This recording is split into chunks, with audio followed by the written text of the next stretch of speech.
I have been married to my husband for 12 years and we live in a large old house, dating back to the 1800s. I don't like being in the house on my own.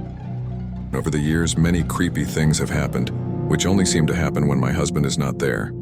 There are bangs from the kitchen, which sound like cupboard doors opening and slamming shut. I go into the kitchen to investigate, but nothing looks out of place.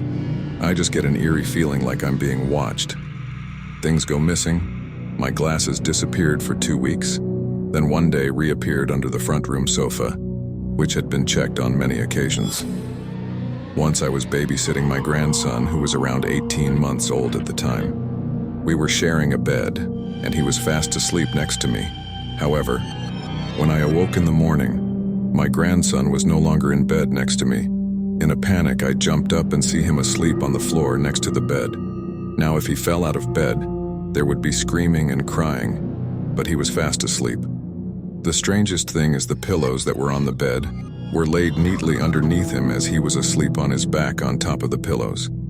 I have also felt the bed covers being pulled from the bottom of the bed, waking me up in the middle of the night. Noises in the bathroom, jewelry on my bedside cabinet being lifted and dropped back down. As you can imagine, I don't get much sleep, while my husband is snoring away next to me. On another occasion, my other grandson, who was around 5 years old, was screaming from the other room. I ran in to find him wedged in backwards between a side cabinet and a wall, which was a narrow gap. After we pulled him out and he had calmed down, he said something pushed him. Another time, my granddaughter was sat playing on the piano and ran in screaming, saying something had pulled on the leg of the piano seat she was sat on. Unfortunately, my husband is not a believer in the paranormal and has no interest in moving out of the house anytime soon. And so, I must live in this haunted house. Apparently, a child had died in the house in the past. It does seem like a mischievous ghost.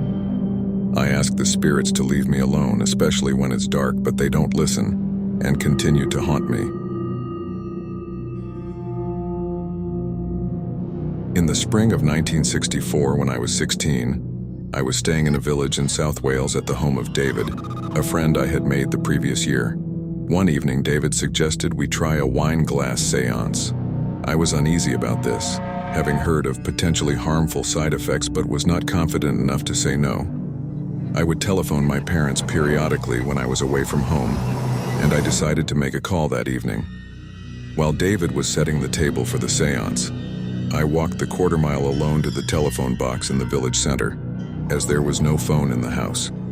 It was quite dark, and the street lighting barely adequate, but I set off happily enough, rehearsing what I would say.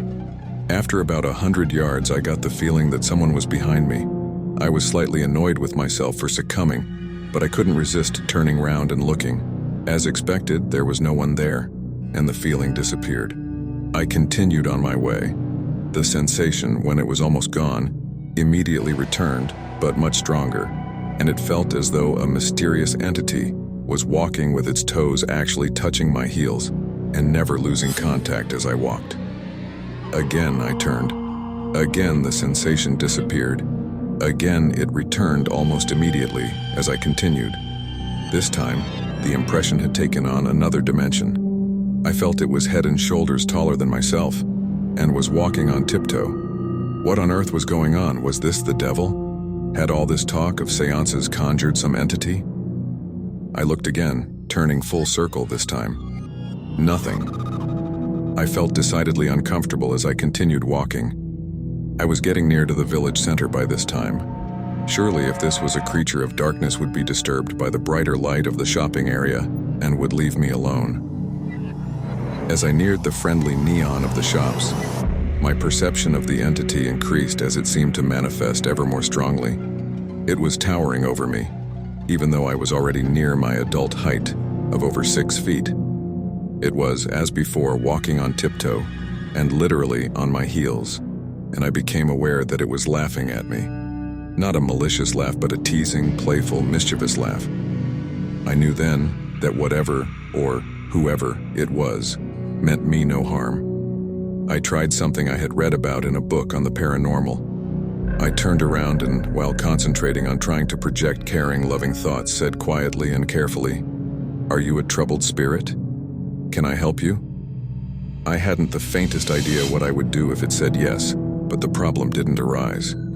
As I finished speaking, I got the impression of absolute amazement, followed by the sensation of the entity moving away from me at enormous speed, somewhere to my right front. The feeling was exactly like that cartoon image of Wile E. Coyote falling into a canyon and becoming, within a second or so, a vanishing pinpoint. When I continued on my way, the sensation had gone and never returned. I made my telephone call and returned to tell my tale, but no one was particularly interested. During the seance, we apparently contacted a Roman centurion. David asked him how he died, and the glass moved rapidly and apparently randomly, whereupon I broke contact by removing my finger. I felt we had gone far enough.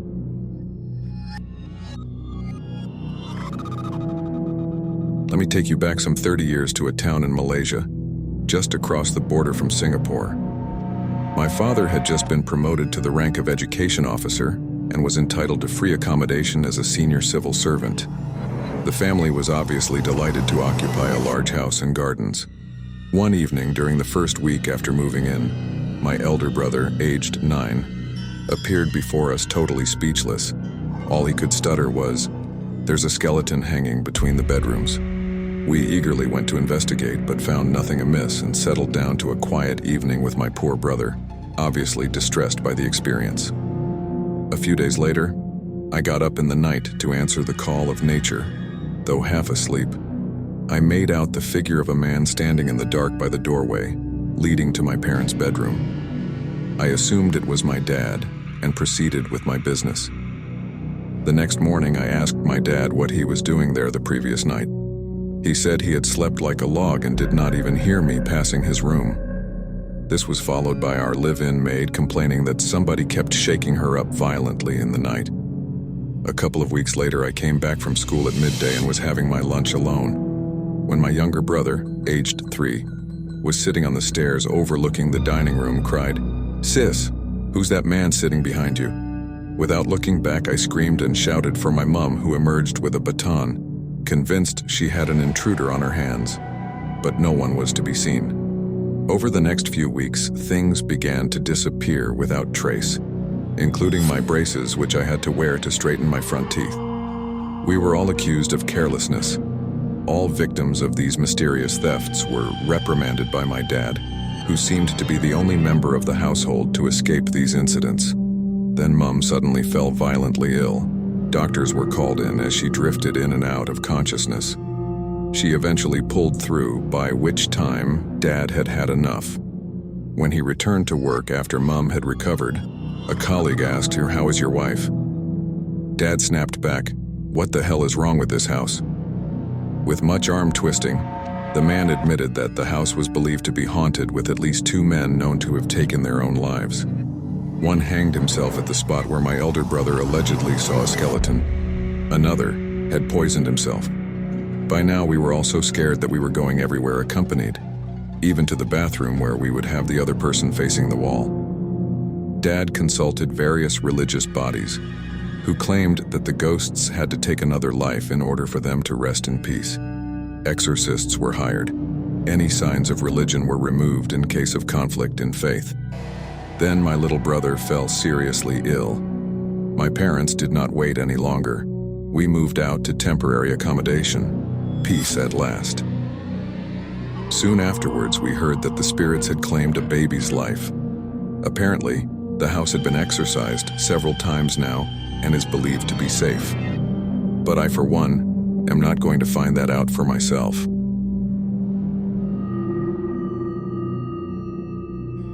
Some years ago, after a night of general chat, a friend and I were walking past another friend's house to my own in the leafy suburb in southeast London.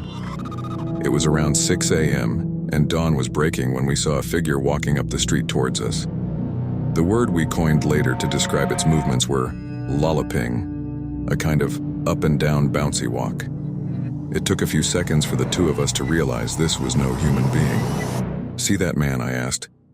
"Yes, it's not a man though, is it?" I find myself saying. "No," said my friend, sounding scared. "It isn't." The creature was entirely black and like a cardboard cutout, flat and one-dimensional. It had no features at all. Long arms that hung down to its knees. It seemed to be ignoring us. Then it seemed to realize we could see it and began to lollop faster towards us. We run to my front door and hid in the hallway as quiet and unmoving as possible. When we saw the thing approach the front door, appeared to look through the glass from the way its head moved up and down and around, it then turned away. We didn't sleep for some time after that, discussing what we saw. It was shaped like many descriptions of grays, but both of us came away with the impression that what we saw was not of this world but from a parallel dimension.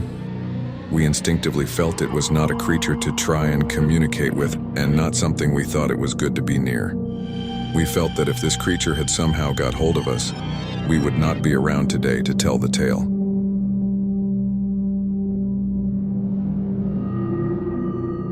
One day in the year 2000, I was alone in my New York apartment with my cat Polly when the phone rang.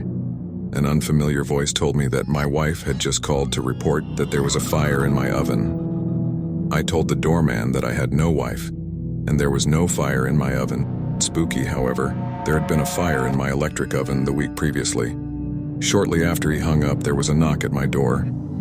It was two white men in their 30s. They were in plain clothes and didn't offer any identification. They said they were from building security, even though I knew that all building security guards wear uniform. One of the men was very calm as he told me that my wife had called in to report a fire in the oven. I explained once again that I had no wife and no fire in my oven. The other man was in a violent rage and told the calm one that he was going in, no matter what. His rage was very frightening. Suddenly, Polly jumped onto a chair in plain view of the doorway. As soon as the calm one saw the cat, he grabbed the angry one by the shoulder and pulled him away. There was no question that seeing my cat had some sort of effect on the calm one. A few moments later, an authentic building security guard with uniform and badge appeared at my door, once again saying that my wife had called to report the fire in my oven. I denied both wife and fire. He shrugged his shoulders and left. Who were these two men? One so relaxed, the other so furious. What was it about seeing the cat that caused them to retreat so suddenly? Who was the woman pretending to be my wife? In the summer of 1988, I was out driving around with two friends, and we decided to take some back roads to see where they went. We were in Ohio driving down State Route 141 from Gallipolis to Oak Hill. We turned off 141 onto 233, and after a couple of miles we saw a country road leading off to the right. None of us knew where it went, so we took it. It was just before sunset. After about a mile, the road became much darker because of a wall of tall pine trees that lined both sides. Half a mile further, we came into a clearing in the woods. To the right, the road came to a dead end just past the clearing. So we decided to get out and look around an old church that stood at the base of a slight incline, looking as if it hadn't been used in decades, but not in a bad condition. A cemetery stretched out up the hill behind the church. At the top of the hill, there were two tombs with large concrete slabs. My friends and I looked around the church and then walked up the hill. By this time, the cemetery was starting to get pretty dark, so we sat down by the tombs and looked around at the surrounding area. After about half an hour, we decided to walk back to the car down the hill. My friend Brad was commenting on how large the tombstones were, and all three of us noticed a black man-sized shape rise up from behind the tombstone that we are looking at, less than 3 meters away. Brad stopped dead in his tracks and started to freak out, because this thing was standing right in front of them with his hands on top of the tombstone, just staring at us. It was like looking at a void. You could almost see through the shape, but it still appeared to be almost solid. I grabbed Brad's arm and pulled him towards the car. My friend Matt on my left saw the figure as well and started running towards the car. The shape ran up the hill towards the area where we had been sitting, but when it reached a tombstone before those at the top, it disappeared behind it, as if it had dropped down into a grave. Needless to say, we left in a hurry. Brad, who is the devout Christian and doesn't believe in ghosts, was on the verge of a breakdown saying, "Oh my God, what was that, oh my God?" The three of us were all genuinely scared. We decided to go back to the area the next day to get a clearer look and to search for footprints, thinking that someone might have played a really clever trick on us. When we passed the rows of pine and made it to the clearing, we couldn't believe our eyes. The abandoned church was now in ashes on the ground, smoke still rising from its foundation. Most of the tombstones had been turned over and were lying on the ground. Some of these were too large for one person, or even 4 or 5 people to budge. It would have taken a machine of some sorts to actually push them over. We didn't hang around for long.